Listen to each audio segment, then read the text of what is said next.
आज हम इंशाल्लाह करेंगे वीक 7 का लेक्चर नंबर 3। अच्छा जी, लास्ट टॉपिक कल क्या पढ़ा था?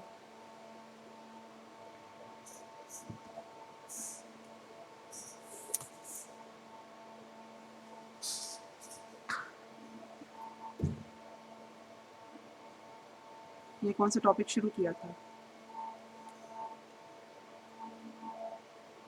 टाइम शिफ्ट पढ़े थे, यस।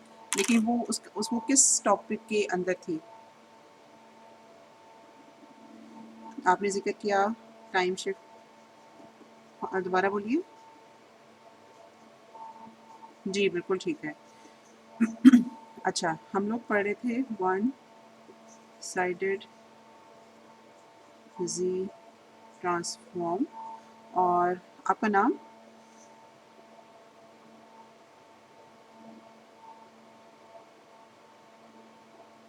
बेटे आपका रबिया। अच्छा, रबिया ने बताया कि हम लोग वन साइडेड जी ट्रांसफॉर्म पढ़ रहे थे और उसमें हम टाइम शिफ्ट प्रॉपर्टी को थोड़ा सा देखा था। अच्छा, अब वन साइडेड जी ट्रांसफॉर्म या टाइम शिफ्ट प्रॉपर्टी रिपीट करने से पहले मैं चाहूँगी कि आप लोग मुझे थोड़ा सा ये भी देख के बताओ कि वन साइडेड जी ट्रांसफॉर्म किस तरह के सिग्नल से अप्लाई होता है और किस तरह के सिस्टम्स पे अप्लाई होता है।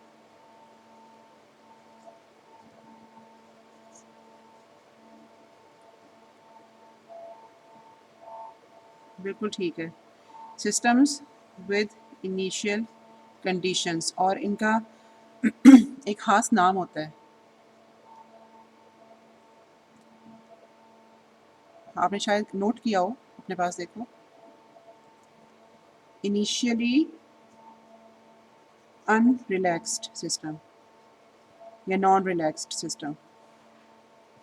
आई एम नॉट श्योर अब आपकी किताब में कौन सी टर्म है, मुझे जहन में नहीं है। ठीक है, ऐसे सिस्टम्स जिनमें इनिशियल कंडीशंस की ज़रूरत हो, और इन इनिशियल कंडीशंस की ज़रूरत जिन सिस्टम्स को पड़ती है उनको हम कहते हैं इनिशियली अनरिलैक्स या नॉन रिलैक्स सिस्टम्स। ठीक है, तो इस तरह के सिस्टम्स के लिए टू साइडेड जी ट्रांसफॉर्म इस्तेमाल नहीं हो सकता।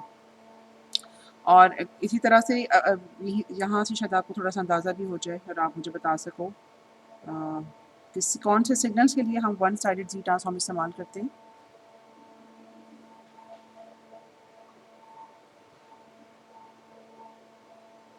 जो एन इक्वल टू या ग्रेटर देन ज़ीरो के ऊपर एग्जिस्ट करें। ठीक है जी, मतलब पॉजिटिव टाइम इंडेक्सेस पे जो सिग्नल्स एग्जिस्ट करें उन सिग्नल्स के लिए वन साइडेड जी ट्रांसफॉर्म होता है। लेकिन अगर कोई सिग्नल इटसेल्फ कॉजल है तो उसके लिए वन साइडेड या टू साइडेड जो है वो एक ही जैसा होगा। अच्छा, हम लोगों ने जो कल टाइम शिफ्ट प्रॉपर्टी पढ़ी थी वन साइडेड जी ट्रांसफॉर्म के लिए, उसमें तो किसी को मसला नहीं है।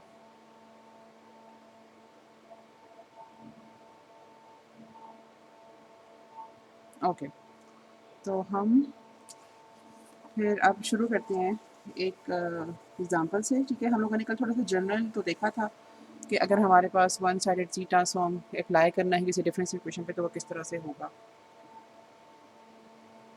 अच्छा, एग्ज़ाम्पल थोड़ी सी मुश्किल या लंबी है। मुश्किल मुश्किल तो नहीं है, मुश्किल क्या होना है, लेकिन थोड़ी कैलकुलेशंस उसमें ज़्यादा हैं।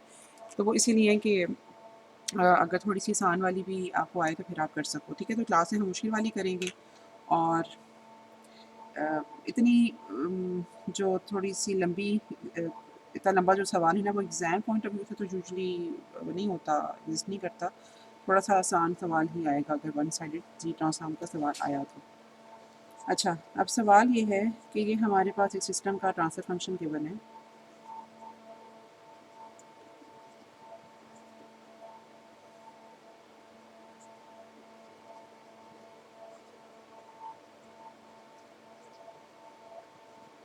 ठीक है, और हमारे पास इनिशियल कंडीशंस गिवन है ये।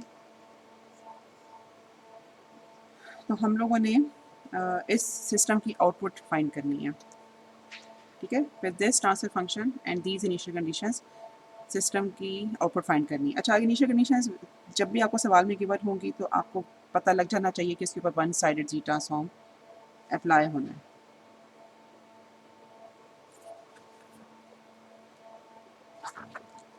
अच्छा, कुछ अंदाज़ा लगा सकते हो कि हम स्टार्ट कहाँ से करेंगे?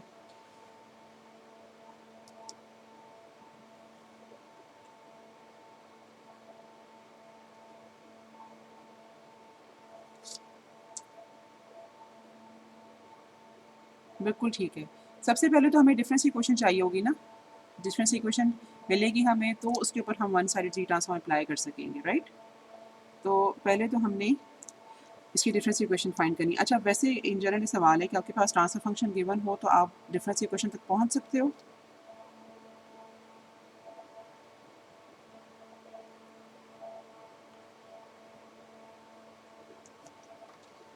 अगर एक ट्रांसफर फंक्शन गिवन हो तो क्या आप लोग उस ट्रांसफर फंक्शन से डिफरेंस इक्वेशन तक पहुंच सकते हो?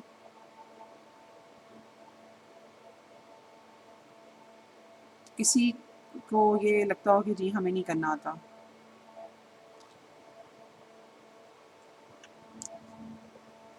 अच्छा, ओके।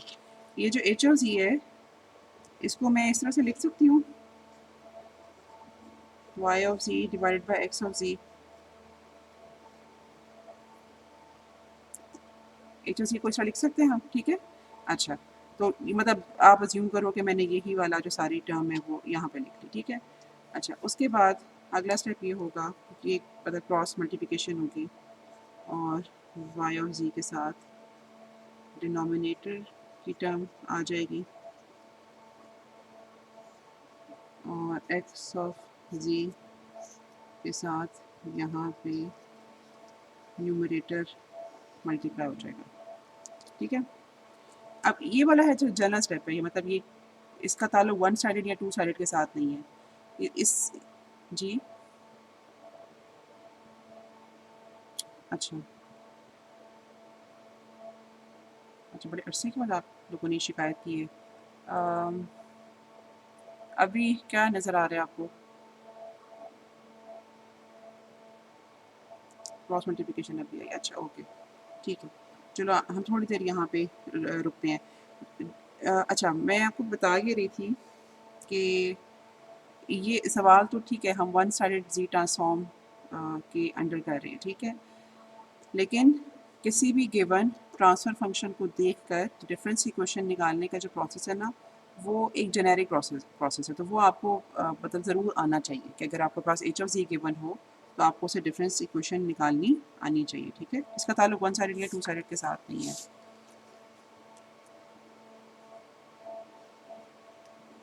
अच्छा, अब ओके, एक तो तरीका ज़ाहिर-सी बात ये है कि मैं वाई ऑफ ज़ी को हर कंपोनेंट के साथ, ये 3 कंपोनेंट्स हैं मेरे पास, हर किसी के साथ मल्टीप्लाई करूँ। तो मल्टीप्लिकेशन के बाद मतलब यहाँ पे जब मैं इन्वर्स जी ट्रांसफॉर्म लूँगी तो यहाँ पर टाइम टू मिनट सिग्नल क्या लिखा जाएगा लेफ्ट साइड ऑफ इक्वेशन का, मतलब वाई ऑफ जी का वाई ऑफ एन, ठीक है? अब हम बिल्कुल ठीक है। अब हम लेने लगे हैं इन्वर्स ट्रांसफॉर्म, ठीक है? तो वाई ऑफ जी का इन्वर्स ट्रांसफॉर्म हो जाएगा वाई ऑफ एन और जी एस एल। अब मेरे पास ये टर्म आ रही है जी इन्वर्स इंटू वाई ऑफ जी, इसका इन्वर्स ट्रांसफॉर्म क्या होगा?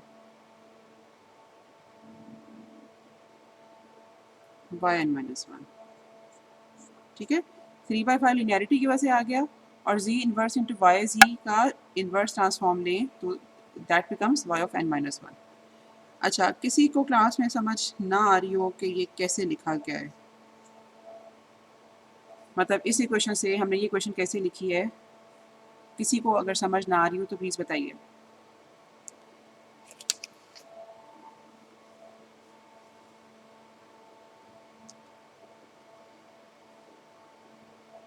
Okay, thank you. ये हमारे पास हो गया x of n minus one और ये हमारे पास आ गया x of n minus two.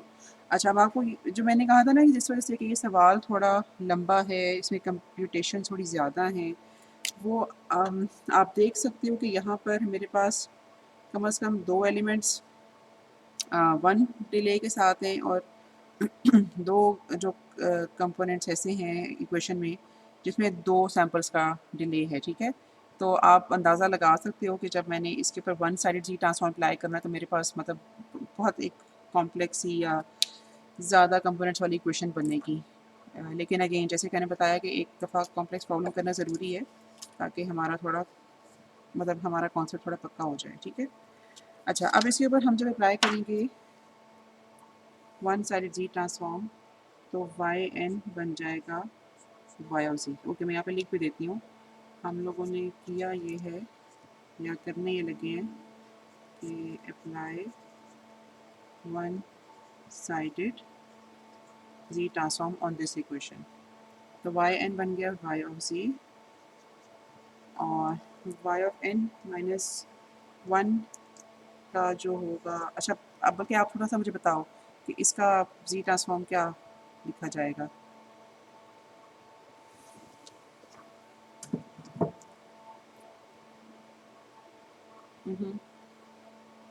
अच्छा, जेड माइनस वन लिखो, हमें हम जेड की पावर माइनस वन बोले तो ज़्यादा बेहतर है। ठीक है, z inverse y of z और साथ एक इनिशियल कंडीशन आएगी that would be y of minus one.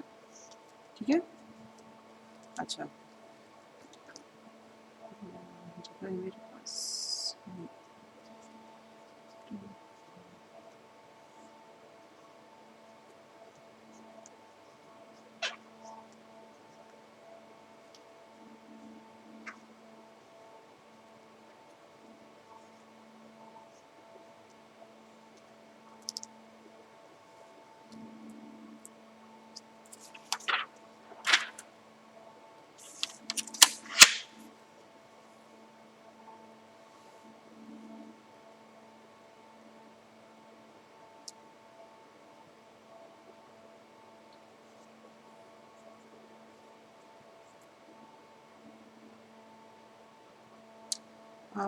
तो फिर मतलब ठीक है ना ये। ठीक है, हाँ अभी सिर्फ इक्वेशन की जो है ना लेफ्ट साइड ही चल रही है। अच्छा जी, ये आ गया हमारे पास, मतलब जो x of n minus one है इसके ऊपर जब one sided z transform apply किया तो ये टर्म आ गई।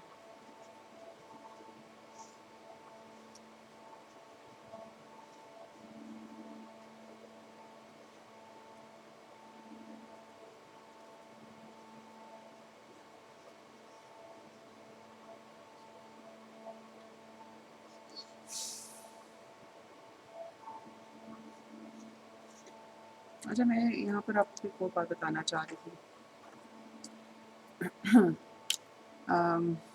जो मुझे इसी क्वेश्चन को देख के ख्याल आया है, ये जो दो सैम्पल्स हैं एक्स ऑफ माइनस वन और एक्स ऑफ माइनस टू, ये बेसिकली जब हम लोगों ने सिग्नल को शिफ्ट किया है, ठीक है, दो सैम्पल्स का, तो ये पहले नेगेटिव साइड पे थे और अभी पॉजिटिव साइड पे आ गए हैं। ठीक है, एक्स ऑफ माइनस टू का जो सैम्पल है, यानी कि जो एक्स ऑफ माइनस टू पे सैम्पल था वो शिफ्ट होने के बाद कहाँ पे गया होगा?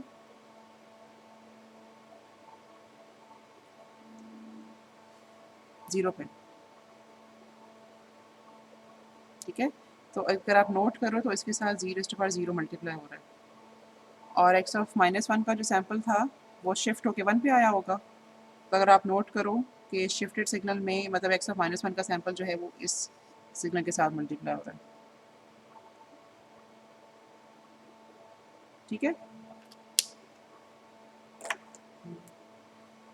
अच्छा जी, ओके। अब हम लोगों ने आगे जो है ना ये सारे वाई ऑफ माइनस वन और वाई ऑफ माइनस टू मतलब इनिशियल कंडीशंस प्लग इन करनी है।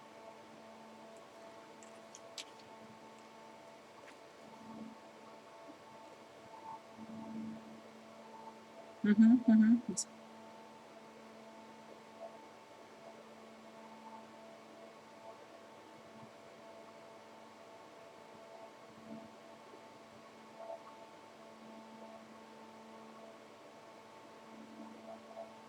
ये लिखा है ना, ये लिखा है। आप बिल्कुल ऊपर वाली क्वेश्चन देखिए। अब पता नहीं आपके में वीडियो लैग हो के ना आ रही।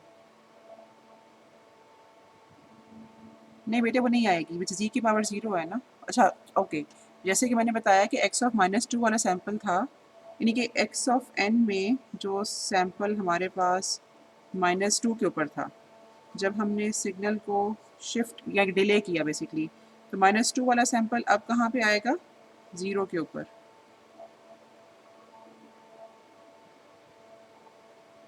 ये शिफ्टेड सिग्नल का ट्रांसफॉर्म लिखा हुआ है ना हमने।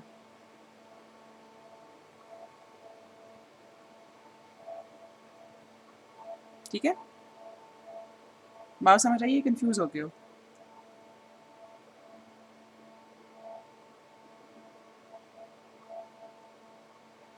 अच्छा, जी की पावर नहीं समझ लगी, ओके। एक फिर हम काम ये कर सकते हैं कि आप इसको एक दफ़ा देख लो, और नहीं अगर समझ आई तो प्लीज़ मुझे बताइएगा, या तो मैं आपके साथ मतलब टीम्स पे कॉल करके बता दूंगी आपको, ठीक है? हाँ जी, बोलिए।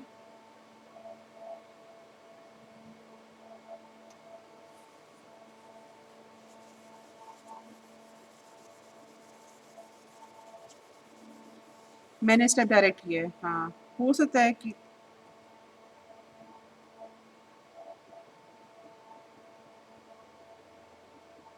जी। अ, ओके, आना चाहिए नहीं था। मतलब या यूँ समझ लो कि ओरिजिनल इक्वेशन में था, लेकिन उस वक़्त फिर ज़ी रेज़ टू पावर माइनस 2 ना इक्वेशन के बाहर था, ये ब्रैकेट के बाहर था। तो वो जब सब स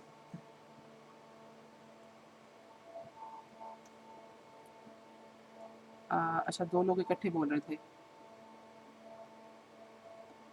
आप में से कोई डिसाइड करो कि किसने बोलना है और फिर आप बोलिए। मेरा ख़्याल है आप बात ठीक कर रहे हो, लेकिन मैं चाहूँगी कि आप एक बार दोबारा बोलो।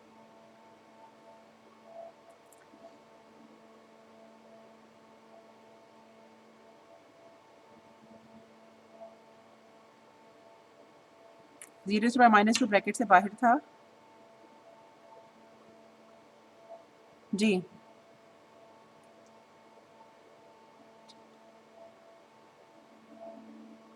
अच्छा, जिन्होंने जिनको मतलब ये मसला हुआ था, उनका नाम क्या है? साद।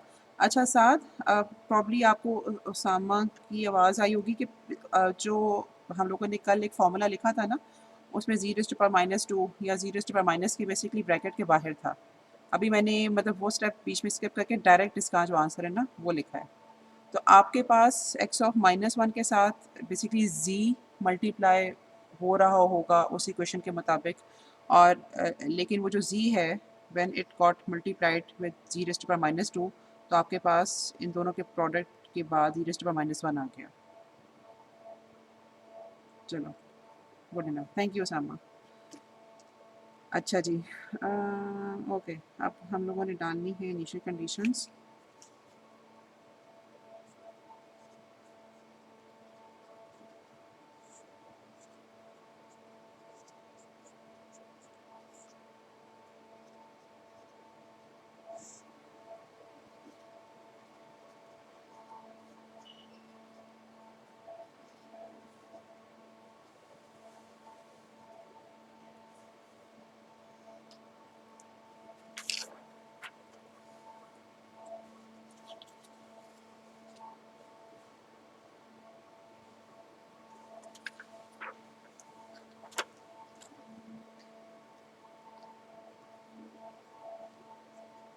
एक्स ऑफ -1 की जगह क्या आएगा?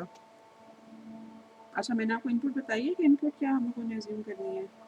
नहीं, इनपुट नहीं मैंने आपको बताई। Input is unit step.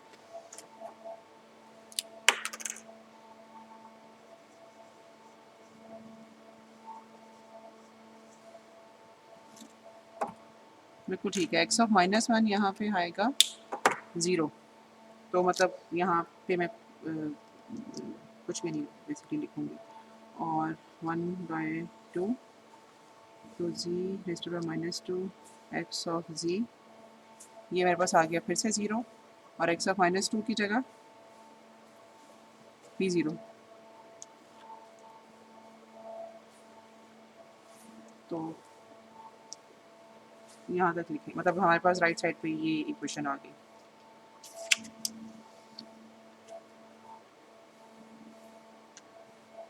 ठीक है? अच्छा, आई एम सॉरी, मैं थोड़ी देर रुक जाती हूँ।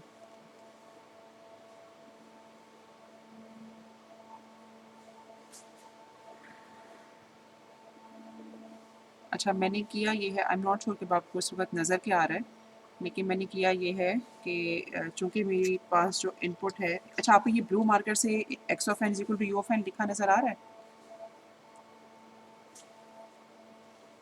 मैंने इनिशियल कंडीशंस प्लग इन की हैं, और इनपुट चूँकि यूनिट स्टेप है, तो एक्स ऑफ -1 और एक्स ऑफ -2 जहाँ पे भी था, वो सब 0 हो गया। ठीक है?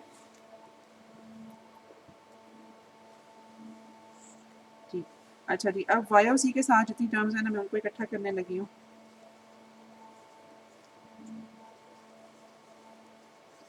और उसके बाद मैं रुकूँगी क्योंकि आप लोगों को आज थोड़ा वीडियो लेने का मसला ज़्यादा आ रहा है।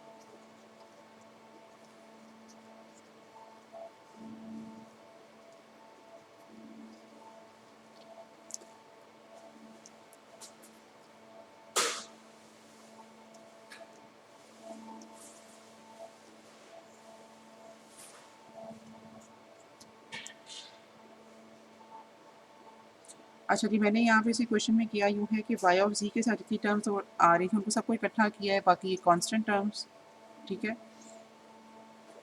और इक्वेशन की सिर्फ मतलब एक्स ऑफ ज़ी के साथ जो कंपोनेंट्स हैं उनको इकट्ठा कर दिया।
अच्छा, मैं यहाँ पे रुकूँगी अगेन बिकॉज़ मैं श्योर नहीं हूँ कि आपको कहाँ तक नज़र आ रहा है। क्या आपको ये बात ये चीज़ स्क्रीन पे नज़र आ रही है कि वाई और ज़ी के साथ जो मल्टीप्लाइंग फैक्टर था वो मैं इक्वेशन के राइट साइड पे ले गई हूँ डिनोमिनेटर में? हाँ, ऐसे नहीं, लेकिन मैंने इसमें कुछ गलती की है।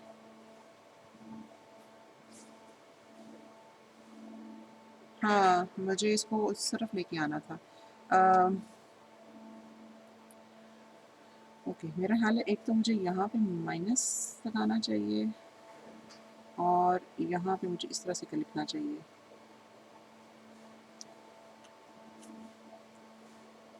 ये ठीक रहेगा इस तरह से अगर मैं लिख दूँ तो? ओके, अच्छा। अब मैं एक स्टेप जो है ना वो बीच में स्किप करूँगी और मतलब अच्छा वो मैं आपको लिख देती हूँ कि मैंने करना क्या है। एक तो मैं एक्स ऑफ ज़ी की जगह एक्स ऑफ ज़ी क्या आएगा?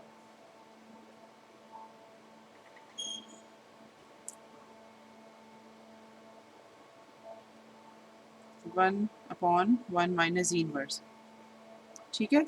तो एक तो मैंने पहला काम ये करना है कि इस इक्वेशन में एक्स ऑफ ज़ी की जगह ये लिखना है क्योंकि एक्स ऑफ एन मुझे पी ऑफ एन गिवन है।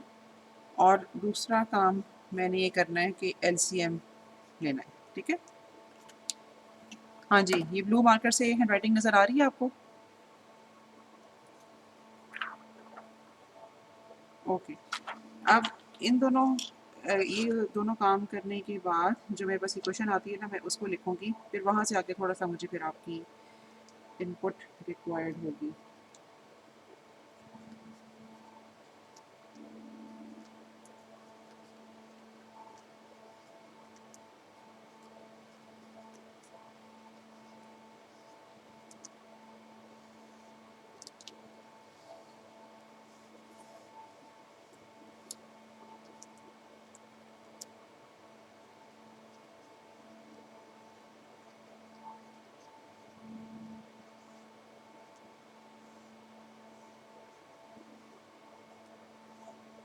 ठीक है? ये हमारे पास वाई आ गया।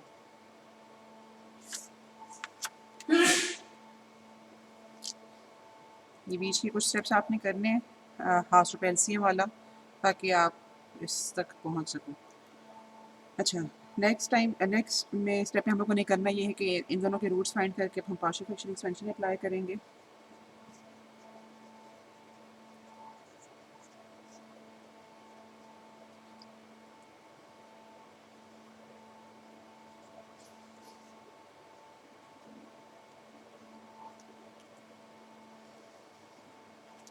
अच्छा, अब आप लोग यूँ करो कि कम से कम एक A1 फॉर एग्ज़ाम्पल ज़रा मुझे कंप्यूट करके बताओ कि वो क्या आएगी? A1 के लिए जो इक्वेशन है ना वो मैं आपको लिख के दे देती हूँ।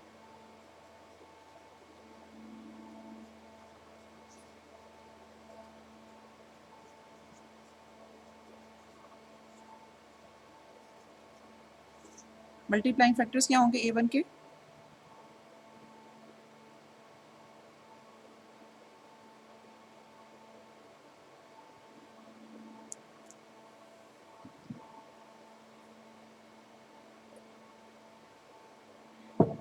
A1 के मल्टीप्लाइंग फैक्टर्स क्या होंगे? बिल्कुल ठीक है, और साथ आएगा 1 माइनस 1/5 जी इनवर्स। तो ये आपके पास A1 की इक्वेशन, यहाँ से ज़रा A1 फाइंड करने की कोशिश करो, बाकी A2 और A3 मैं आपको लिख के देती हूँ।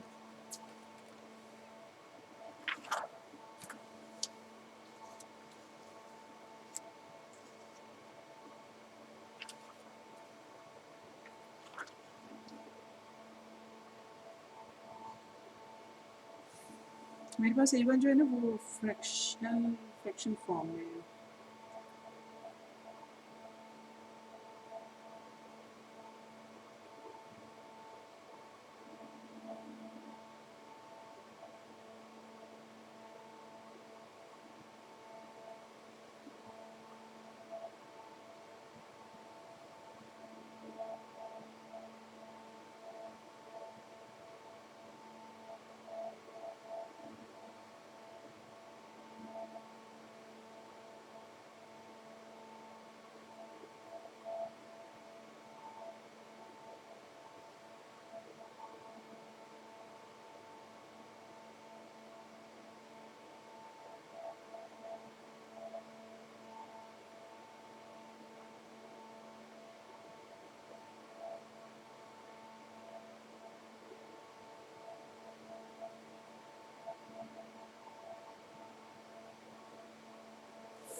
मेरे पास 3/2 नहीं है, मेरे पास 25/8 है, मतलब 3 पॉइंट समथिंग ये आ जाएगा।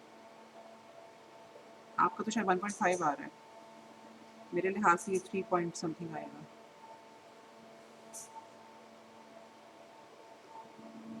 आपने जी की वैल्यू क्या डाली है?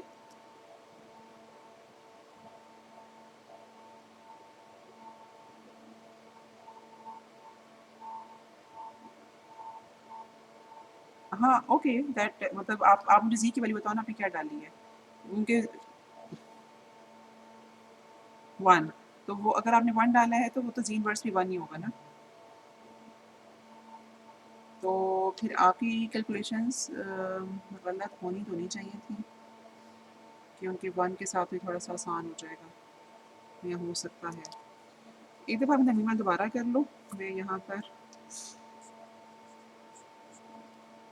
Okay, no problem.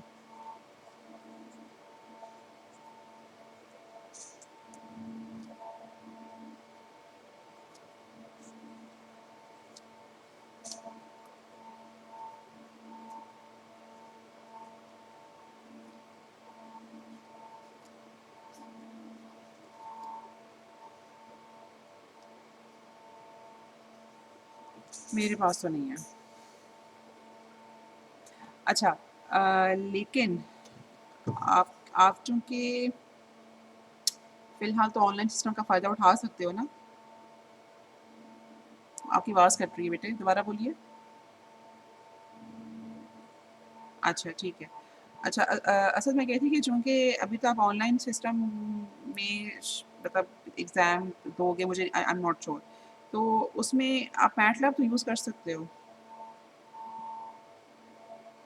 आपने वो कमांड पढ़ी हुई है या सुनी है रेज़िड्यू? आरपीके वाली, ठीक है? तो उसमें तो आप इस्तेमाल कर सकते हैं, लेकिन बस ये उसमें ज़रा आपको ख़्याल रखना पड़ेगा कि अम, जब मल्टीपल पोल्स आते हैं, तो वो फिर कौन-सा आर, कौन से पी के साथ लिखा जाएगा,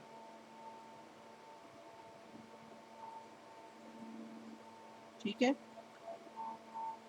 लेकिन आपको ज़रा इस कमांड को देखने की ज़रूरत है, मतलब जी ट्रांसफॉर्म के लिए इसमें आपको थोड़ा सा टेक्टफुली देखना पड़ेगा,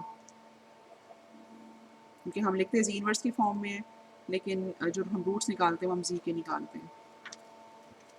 अच्छा ओके, हमारे पास जो है ना, अच्छा यहाँ पे एक चीज़ रहती है जो कि वाई ऑफ एन है, लेकिन मैं एज्यूम कर रही हूँ कि वाई ऑफ एन आप लिख सकते हो, चूँकि ये जो इनपुट है वो यू ऑफ एन है, और चूँकि जो हम लोगों ने वन साइडेड जी ट्रांसफॉर्म लगाया है वो होता ही राइट साइडेड सिस्टम्स के लिए है, तो इट इज़ अज्यूम्ड कि आप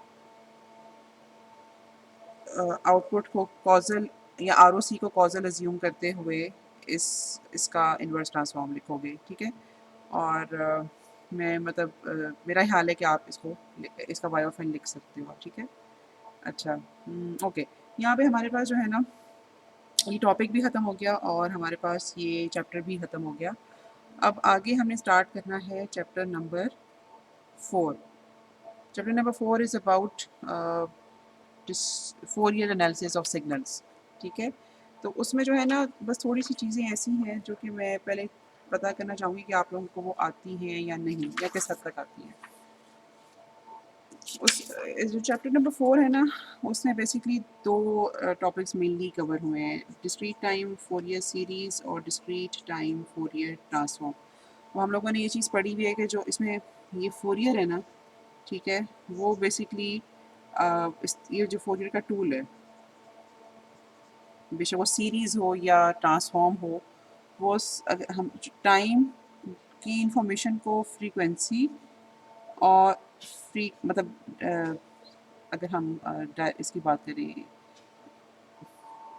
टाइम से फ्रीक्वेंसी में जाना हो तो फोरियर इस्तेमाल होता है, और फ्रीक्वेंसी से अगर टाइम में जाना हो तो इन्वर्स फोरियर इस्तेमाल होता है, ठीक है।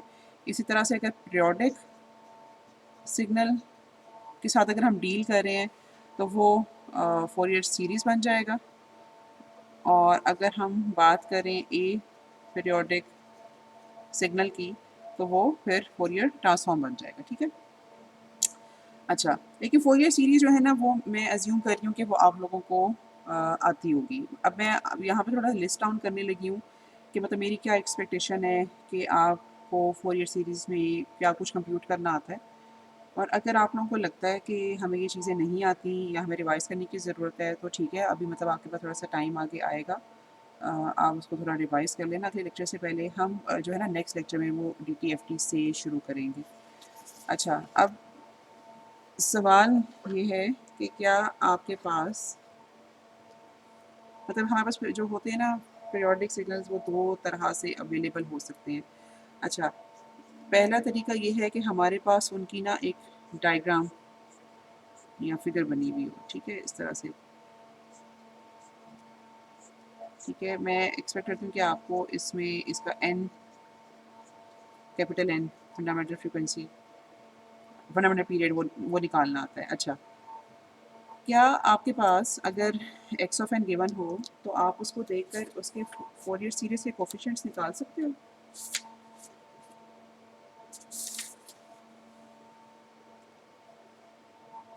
वैसे इसको अगर मैं लिखूँ इस तरह से, सी के,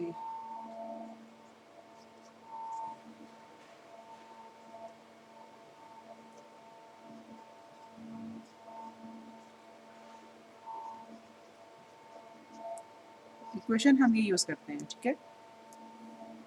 और इसमें जो के होता है ना, वो वेरी करता है 0 से लेकर n-1 तक। ये मैं सवाल आपसे बाद में पूछती हूँ कि 0 से लेकर n-1 तक वेरी क्यों करता है, वो दूसरा सवाल है। पहला सवाल ये है कि क्या आपको ये फार्मूला यूज़ करके एक्स ऑफ एन के डिस एक्स ऑफ एन के ऊपर या एक्स ऑफ एन के DTFS कोफिशिएंट्स निकालने आते हैं?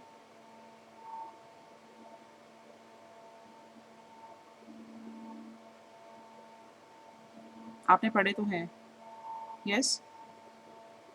सुन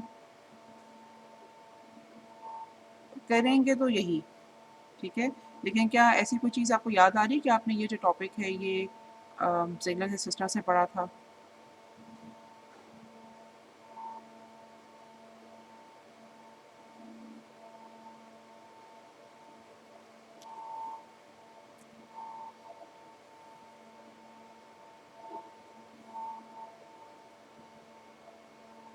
जहन में नहीं है। नहीं नहीं, सही सही पढ़ा होगा, लेकिन अभी शायद आपको याद ना आ रहा हो। अच्छा ओके, मैं आपको एक वीडियो का लिंक शेयर करूँगी, आप उस वीडियो को देखना। उसमें जो है ना, ये थोड़ा सा इसकी कंप्यूटेशन निकालनी सिखाई हुई है। लेकिन अभी हम थोड़े से ना इसकी क्या कहना चाहिए, थोड़ा सा कॉन्सेप्ट इसका समझ लेते हैं। ये बेसिकली, ये क्वेश्चन जो है ये कर क्या रही है, ये वाली क्वेश्चन। या चलो, आप लोगों ने चूँकि फोरियर सीरीज़ को कंटिन्यूस टाइम सिग्नल से बहुत ज़्यादा अप्लाई किया हुआ है, तो हम जब फोरियर सीरीज़ अप्लाई करते हैं किसी भी पीरियोडिक सिग्नल पे, जैसे कि हमारे पास एक स्क्वायर वेव होती है या हमारे पास ट्रायंगुलर वेव होती है, तो उसके जब ऊपर जब आप फोरियर सीरीज़ अप्लाई करते हो तो आपको रिजल्ट में क्या मिलता है?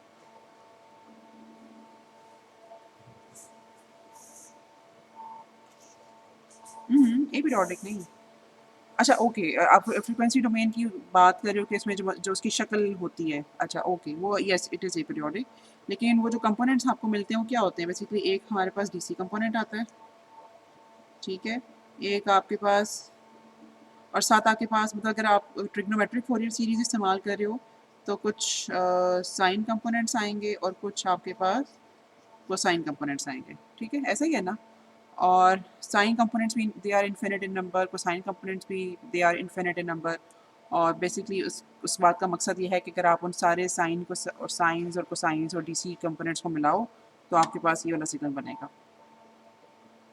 और इसी तरह से ट्रिग्नोमेट्रिक फोरियर सीरीज़ में ये सूरत हाल होती है। और अगर हम बात करें एक्सपोनेंशियल फोरियर सीरीज़ की, तो उसमें हम डीसी कंपोनेंट के अलावा कॉम्प्लेक्स एक्सपोनेंशियल्स बेसिकली निकालते हैं, क्योंकि साइन को साइन को मिलाकर कॉम्प्लेक्स एक्सपोनेंशियल्स में लिखा जा सकता है।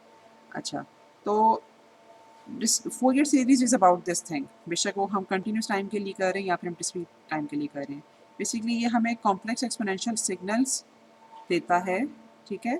इसको हम एनालिसिस इक्वेशन इसीलिए बोलते हैं कि बेसिकली ये जो हमें सिग्नल गिवन है ना, इसको मुख्तलिफ हिस्सों में तोड़ के देता है, ठीक है? मतलब हर हिस्सा is the complex exponential signal of different frequency. और उन सारे के सारे सिग्नल्स को हम अगर मिलाएं, एड अप करें, तो हमारे पास ये वाला सिग्नल बनेगा। तो कॉन्सेप्ट इस इक्वेशन का ये है कि ये इक्वेशन एक्स ऑफ एन को सम्स ऑफ एक्सपोनेंशियल सिग्नल्स में ट्रांसफॉर्म करके हमें देता है, ठीक है? सो सी के बेसिकली उस कॉम्प्लेक्स एक्सपोनेंशियल का मल्टीप्लाइंग फैक्टर कह लो, या उसका कोफिशिएंट है, उसके स्केलर वैल्यू जिसके साथ हमने उस कॉम्प्लेक्स एक्सपोनेंशियल को मल्टीप्लाई करके लिखना है। अच्छा, अब अज्यूमिंग द फैक्ट कि आपको ये चीज़ समझ आ गई है कि ये क्वेश्चन क्या कर रही है, ये जो के है ये 0 से लेकर n-1 तक ही क्यों वेरी कर रहा है? हम लोग जब कंटिन्यूस टाइम सिग्नल की बात करते हैं तो वहाँ पे तो हम इन्फिनिट नंबर्स की बात कर रहे होते हैं। हमारे पास साइन कंपोनेंट्स होंगे। उसामा, आपकी आवाज़ थोड़ी कट रही है।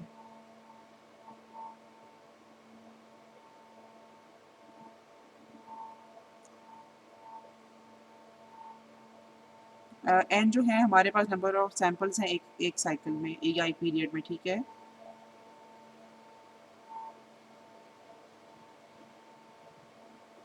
वैसे तो नहीं, 2 नहीं है, वैसे तो 4 है। यहाँ तक पीरियड है ना हमारा, ठीक है? आगे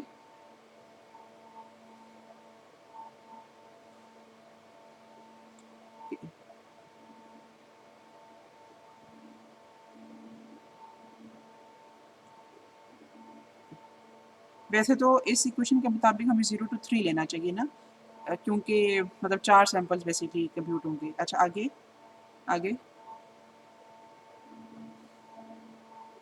ओह अच्छा, ओके, मुझे आपकी बात समझ आ गई। आप कह रहे हो कि हम 0 to n किस वजह से नहीं लेंगे।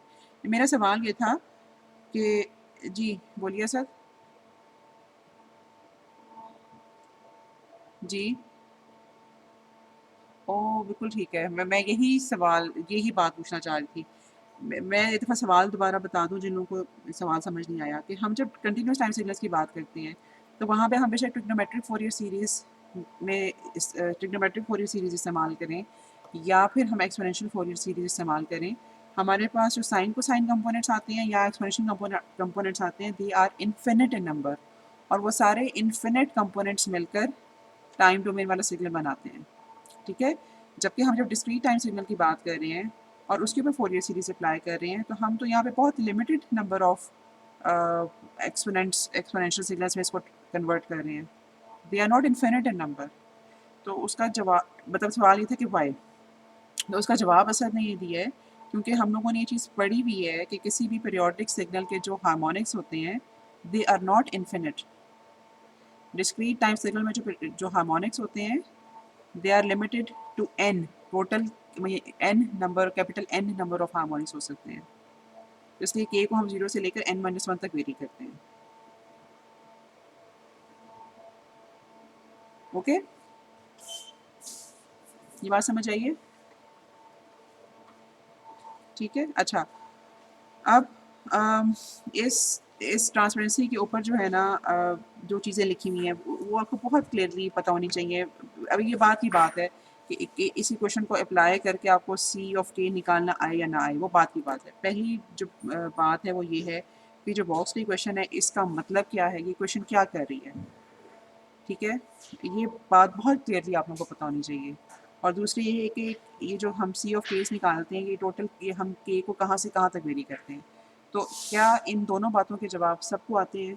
अगर आप में से कोई स्टूडेंट ऐसा है जिसको इनमें से किसी एक बात समझ नहीं आई या दोनों बातें समझ नहीं आई, तो please let me know.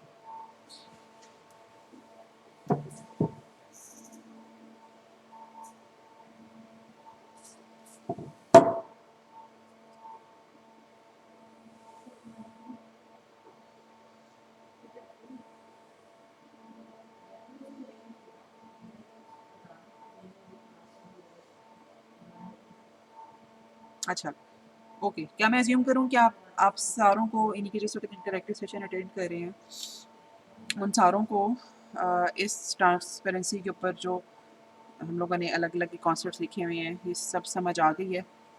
Okay, ठीक है। अच्छा, अब सी ऑफ के की जो कंप्यूटेशन है ना, वो तो शायद मैं आपको नहीं मतलब बता सकूँगी। वो फिर मतलब बहुत ज़्यादा कंटेंट्स हो जाएंगे और एक ऐसी चीज़ हो जाएगी जो आपने पढ़ी है। मैं आपके साथ ना लिंक शेयर करूँगी, ठीक है। मैं एक चीज़ आपको ज़रूर यहाँ पे बताना चाहूँगी कि लेट्स सपोज कि हमारे पास यही अगर सिग्नल है ये वाला, और हमने इसके सी ऑफ केस कंप्यूट करते हैं, ठीक है। और हमारे पास सी ऑफ केस कुछ इस तरह से आते हैं। मैं अज्यूम कर रही हूँ कि C of 0 is equal to 1 for example, ठीक है। C of 1 is equal to 0.5, C of 2 is equal to 2 कर लेते हैं चलो, या चलो -2 भी कर सकते हैं। और वैसे ऐसा पॉसिबल नहीं है क्योंकि कॉम्प्लेक्स कॉन्जुगेट पेयर्स हमेशा उसमें एग्जिस्ट करते हैं, लेकिन मैं अज्यूम करती हूँ कि इस ये जो है ना कुछ मेरे पास इस तरह से आया है, ठीक है। मैं एक दफ़ा दोबारा ये बताऊंगी कि ये पॉसिबल नहीं है कि कॉम्प्लेक्स आए या एक अकेला कॉम्प्लेक्स नंबर हो। मतलब ये मेरे पास फिर कम से कम 2 कोफिशिएंट जो है ना वो कॉम्प्लेक्स आएंगे, ठीक है। अच्छा, मुझे प्लीज़ कोई बता दे कि अगर मेरे पास ये एक्स प्लस जे वाई इस तरह से हो तो इसकी पोलर फॉर्म क्या बनती है?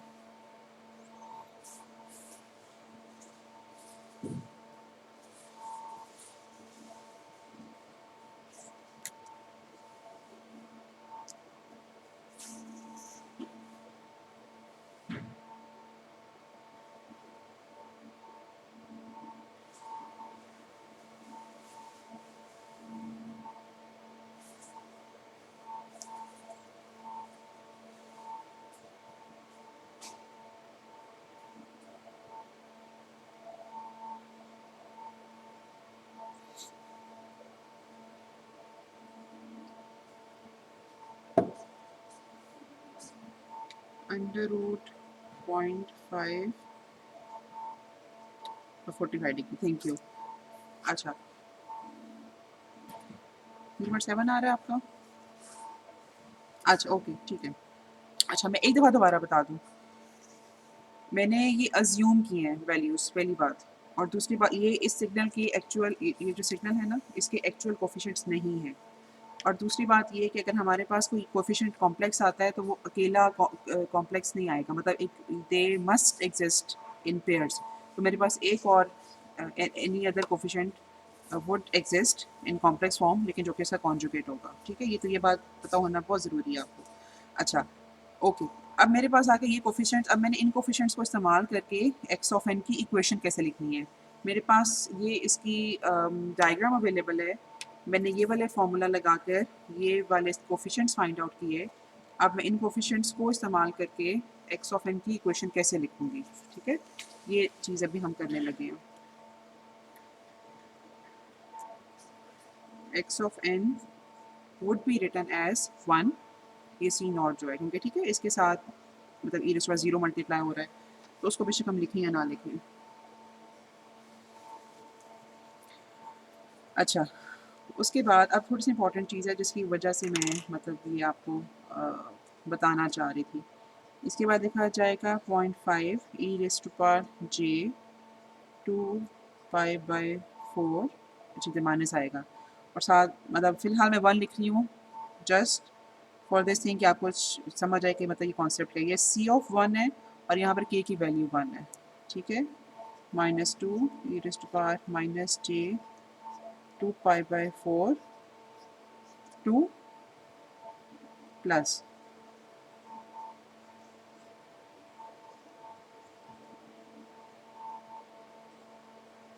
अच्छा मैं इसको अपनी आसानी के लिए ना यहाँ पर 6 लिखने लगी हूँ। 6 पाई 6 पाई बाय 4, अच्छा इधर एन भी कहीं पे आएगा।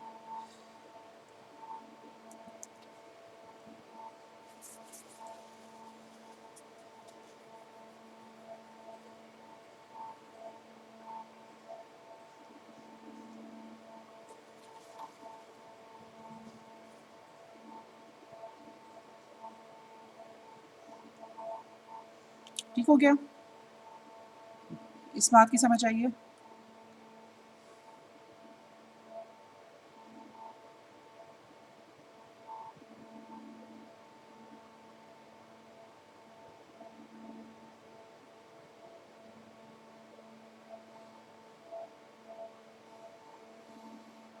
Okay, thank you.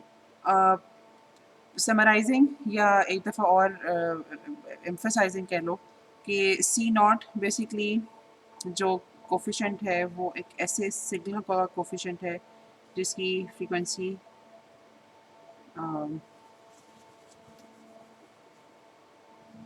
2 pi by n into zero है। ठीक है, सी वन एक ऐसे सिग्नल का कोफिशेंट है जिसकी frequency 2 pi by n into 1 है, एंड सो ऑन। ठीक है, और ये जो सारे कंपोनेंट्स हैं मतलब इनको हम जब सॉल्व करें, यानी कि आप इसमें एन की वैल्यूज़ डालो, लेट्स सपोज कि एन की वैल्यू एन की वैल्यू आप ज़ीरो डालो तो आपके पास एक्स ऑफ ज़ीरो जो आएगा वो ये वाला आएगा।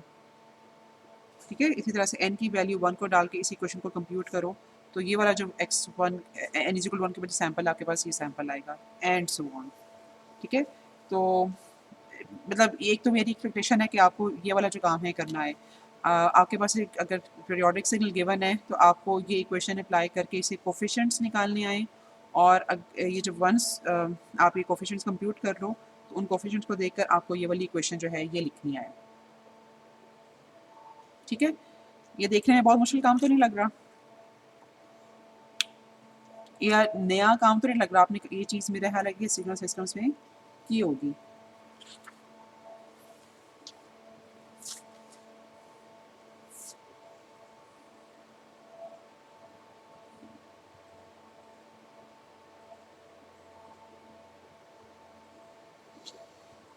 कोई जाग रहा है?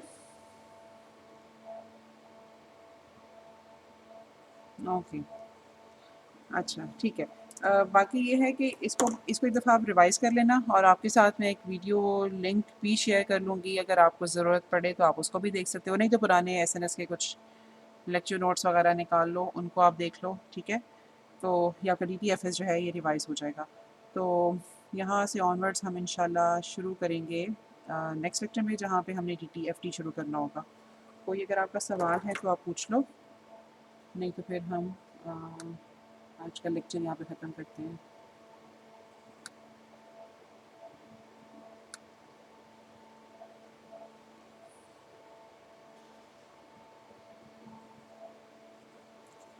मैं आपकी बात मतलब नहीं, मुझे अब बात समझ नहीं आई, थोड़ी शीशे से आवाज़ कट रही थी। दोबारा बोलिए सामू।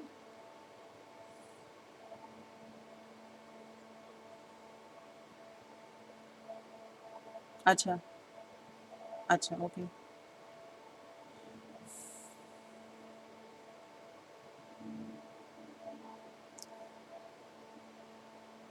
अच्छा, ये वाली बात शायद हमारी कल भी हुई थी। यस? याद न हाँ, वही मैं आपसे फिर यही रिक्वेस्ट करने लगी थी कि मुझे इस तरह से आप कहोगे तो मुझे नहीं, कभी भी याद नहीं रहेगा।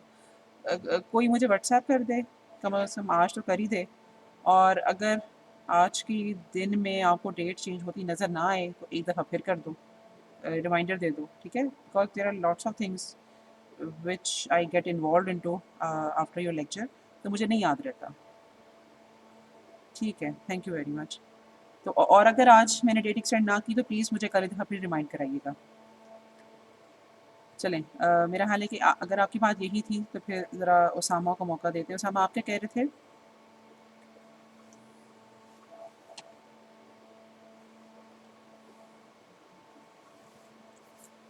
लास्ट में बात रिपीट कर दूँ? अब मुझे याद ही नहीं मैंने कौन-सी बात की थी। इस चीज़ के बारे में आप बात कर रहे हो?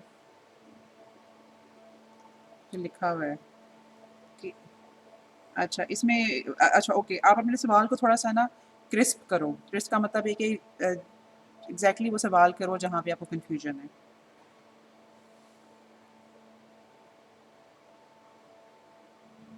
बिल्कुल समझ नहीं आई, ओके। अच्छा, आगे मैं ये कह रही थी कि ये हम लोगों ने किया यूँ है कि ये जो हमें एक्स ऑफ़ एन गिवन था ना, ये वाला एक्स ऑफ़ एन, ठीक है? जो कि डायग्राम की फ़ॉर्म में गिवन था, इसको हमने अ, इक्वेशन की फ़ॉर्म में इस तरह से लिख दिया है, ठीक है? हम लोगों ने इसके ऊपर इस फ़िगर के ऊपर ये वाली इक्वेशन अप्लाई की, यहाँ से हम लोगों ने 4 कोएफ़िशिएंट्स निकाले, वो जो 4 कोएफ़िशिएंट्स हैं वो बेसिकली कुछ डिफरेंट फ्रीक्वेंसी कंपोनेंट्स के मल्टीप्लाइंग फैक्टर्स हैं या मल्टीप्लाइंग कोएफ़िशिएंट्स हैं। और इन कोएफ़िशिएंट्स को और इनकी फ्रीक्वेंसी कंपोनेंट्स को यूज़ करके हम लोगों ने ये वाली इक्वेशन लिखी है। अच्छा, अगर आपको ये समझ आ गई है कि इक्वेशन कैसे लिखी है तो मैं यहाँ से आगे चलूँगी। अगर आपको ये समझ नहीं आई कि इक्वेशन कैसे लिखी है तो मुझे वो बताओ।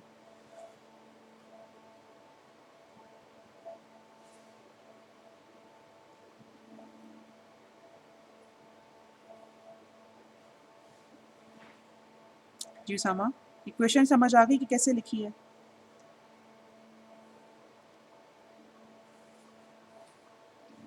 अच्छा, ओके। इसके बाद मैंने ये बताया था कि लेट्स सपोज़ कि हम इस इक्वेशन में n की वैल्यू 0 डालते हैं, ठीक है? मतलब हम लोगों ने जहाँ-जहाँ भी n नज़र आ रहा है, मुझे कम से कम 3 जगह पे n नज़र आ रहा है इधर।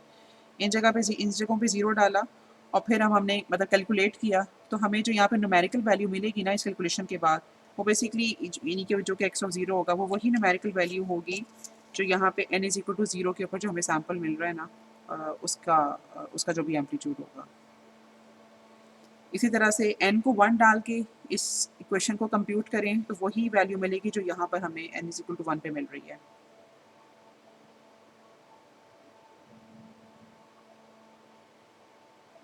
ठीक है? और एक मैंने बात ये की थी कि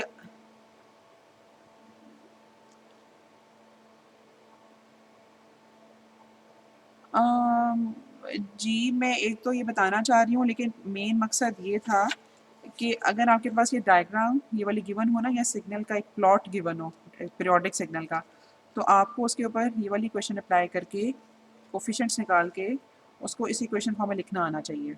this is all DTFS by the way. Same तो होता है, मतलब ये जिस सिग्नल की ये डायग्राम है उसी सिग्नल की ये इक्वेशन है, लेकिन ये कि आपको डायग्राम्स को देखकर ये सारा प्रोसेस अप्लाई करके इक्वेशन लिखनी आनी चाहिए।